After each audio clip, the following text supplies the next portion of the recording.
Your client desires something beyond the thing that you make. But what we almost always do is sell the thing that we make. I make websites, I make shoes, I make whatever it is. And that's why we're not tapping into the highest potential value of what we do. So every time I ask creative people, like, who do you serve? They almost always say like startups, early stage founders. And that is code word for me. You know what that code word is for? Broke. Everybody wants to work with broke clients. And Chris, I can't make any money. I wonder why. Why do you always want to work with broke ass clients? I've never dreamt once in my life, I never said, Amy, please help me find a broke client. Help me find an early stage startup. They have no money. There's one area in which startups have money. Do you know where that is? VC, you know. If you help them do a pitch deck, you will get lots of money. I have a friend who does that. She loves startups. She helps companies put together decks so they can get $200 million. Oh, we don't do that. No. Yeah. No. Who does that? Anybody here? Okay, you make a lot of money? You have. Okay, you know. That's the game, right? How much money are you trying to raise? You ask them. What do they say? 10 million. All right, let's do this. Watch. Steve, right? Okay, I'm horrible with names, everybody. I'll keep asking you over and over, okay? Steve is trying to help a company raise $10 million in capital. And then you write the pitch deck, you teach them how to speak, whatever, right? How much do you charge, Steve? It's part of an agency, maybe up to 5%. How much? Up to 5%. Up to 5%. So what is 5% of 10 million? 500K? That's pretty good. Okay. So a company who needs help in getting $10 million of investment, would they be happy to pay 5%? Yeah. You guys can yell at that, yes or no. Some people are not sure. You're not sure. Why? I know, just not my world. Not your world. Let me ask you a question. I can help you get $10 million to buy more cars. See? No, I mean, like, and I charge you 5%. You would do that deal every day of the week, would you not? Oh, yeah. It's such a small percentage. So if you want to learn how to make more money and get bigger clients, what do you need to do? What do you need to do? Make that money. Kevin Daly says, what you need to do is you need to sell money. You guys are selling the wrong thing. You need to sell money. You're selling services. You're selling time. So every time you can dollarize the value of what it is that you do, to put it in real terms, it's an easy sell. Sorry to interrupt. I want to let you know that I'm starting this community where we're going to help people just like you, experts, authors, and coaches to develop your personal brand. It's called Content Lab. So for more information on that, just check out the links in the description. Now back to our show.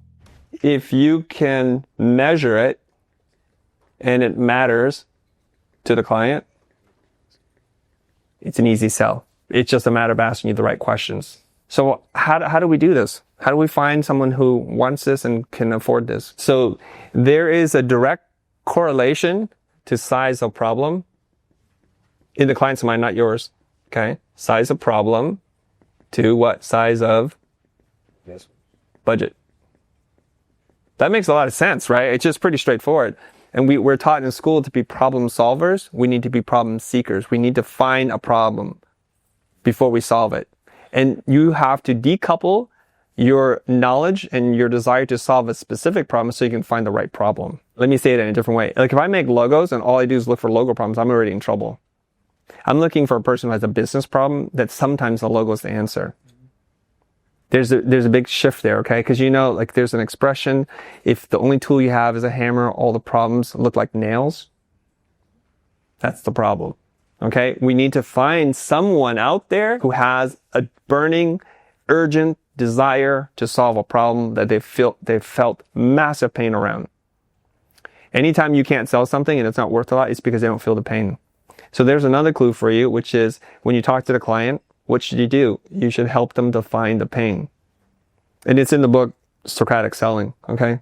So I'll write up here, maybe here, motivation.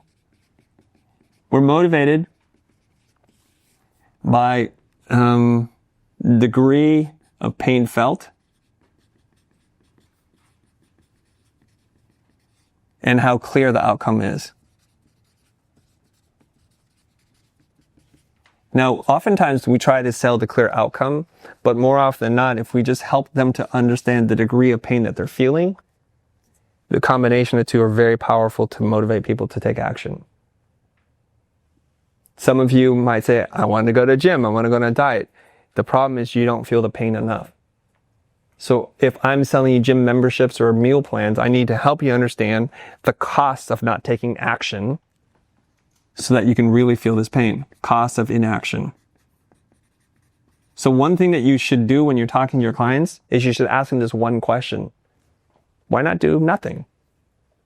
That'll help them to tell you how much pain they're having around not taking action. So you guys know who Jonathan Stark is? Jonathan Stark is like, why not do nothing? Just wait. And then the client will tell you, well, we can't wait. We have a real problem.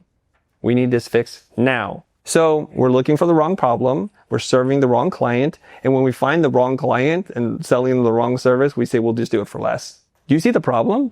If you've enjoyed this video, I want to remind you about Content Lab, something that I've launched, and it's designed to help coaches, content creators, and authors just like you create content that consistently cuts through the clutter.